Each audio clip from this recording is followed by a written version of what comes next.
High value, high value, high value man, high value man. It's a pretty washed up term to me, if you ask me. It's a very popular term right now. But I want to start off with this. Proverbs 19, chapter 19, verse 1. Better is the poor that walketh in his integrity than he that is perverse in his lips and is a fool. Now, high value man is a term that has been popularized by a character or a figure by the name of Kevin Samuels. I like his videos. He makes me laugh. He has very good points that he brings to women to kind of help them open their eyes, and he points the mirror at a lot of women to kind of snap them back into reality. So I respect him and I admire him for that. The problem is, due to the fact that his content is very secular, even though he has a Christian background, he doesn't let that shine through his work. A lot of times it becomes worldly. So what has happened is he basically has set the tone for most of his conversations revolving around a high value man, which is a very small percentage of men. Now, I don't necessarily disagree with his definitions of a high value man.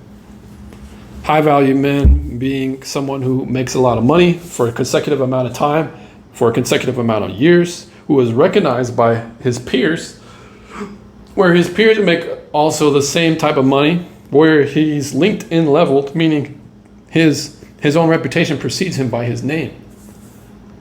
Those are all very respectable traits to have. And I would argue that, yes, there are many high value traits. However, he never once brings in the fact of morality, the fact of principle, the fact of wisdom, the fact of integrity. See, these things are more important, and they will always be more important than any amount of wealth. In Proverbs, in the Bible, it talks about how wisdom is more precious than jewels. It is more precious than any monetary commodity on this planet, because wisdom is peace. Wisdom is harmony. Wisdom is equity. It is balance. It is understanding. It is so much deeper than a piece of paper or a coin or something shiny, right? Or something you wear around your neck. Because these things, they will eventually melt or rot or dissolve or be lost or be destroyed. Whereas wisdom, it is something it's almost eternal. It's like, what does it give you? It gives you money, it gives you peace, it gives you happiness, it gives you clarity, it gives you better relationships, it gives you accountability, it gives you self-reflection. Money is just an object. Yes, tons of people can amass it, like Bill Gates, but what are they gonna do with it? They're gonna make sure that you can't leave your house without being vaccinated. Whole other story for another video, but you get what I'm saying. You can still be rich, but be a tyrant or an a-hole or a person who's worthy of death. A very dishonorable man, someone who's sick, despicable. See, just because you've amassed a lot of money, that doesn't mean you have integrity. But you can fake like you have integrity because of your optics. You're so good at your optics. You're so good about who you shake hands with, who sees this, how you're marketing yourself, how you're seen, your reputation. But on the inside, you're dirty. You're just as evil as the person on Skid Row who's snorting, something off of a line or whatever. You're no different.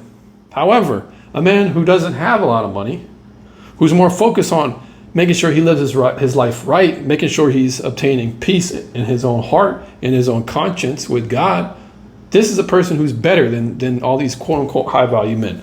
Why? Because what he brings to the table, if you were to get into a relationship with him, he brings peace, he brings prosperity, he brings clarity, he brings comfort, security. Money doesn't mean anything when you're going to exercise your options and cheat, right? Money doesn't mean anything when you're going to be controlling because of the fact that, I make most of the money and you living under my house, so now let me just pull rank on you. Let me lord it over you. Money doesn't mean anything when I can pay for all of our kids' tuition, but I make you feel rotten inside. I make you cry at home alone when I'm not, you know what I'm saying? Like, money doesn't mean much at all. I think a lot of women who call in, some of them understand this, but unfortunately, because of the way Kevin Samuel sets up his show, it's not pertinent to the argument a lot of times. So they end up being out of context, especially when you're on a show and he has a certain program and an agenda. Not to say it's evil or anything, but an agenda to get the show going. He has his thing. So the reason why I'm making this video is because high value is character. It's not currency. It's literally, it's who you are on the inside. Now, I can accept that a person who has amassed a lot of money, sometimes it is because they are operating peacefully. They are operating in alignment with God's principles. And so therefore, it's only a matter of time that they've amassed that amount of money. I'm not saying that people with money are bad, but I'm saying there is a contrast here, and don't forget it. And the contrast is, if you ever meet a man who ain't got a lot of money but has a lot of character, you should always pick him over vice versa. The man who has a lot of money but no morals. You get what I'm saying? And I know sometimes I feel like I might be stating the obvious, but this is just to bring some other perspective besides Kevin, who seems to be dominating the field. Much respect to him. I just think he has it wrong on a lot of ways. So that's the end.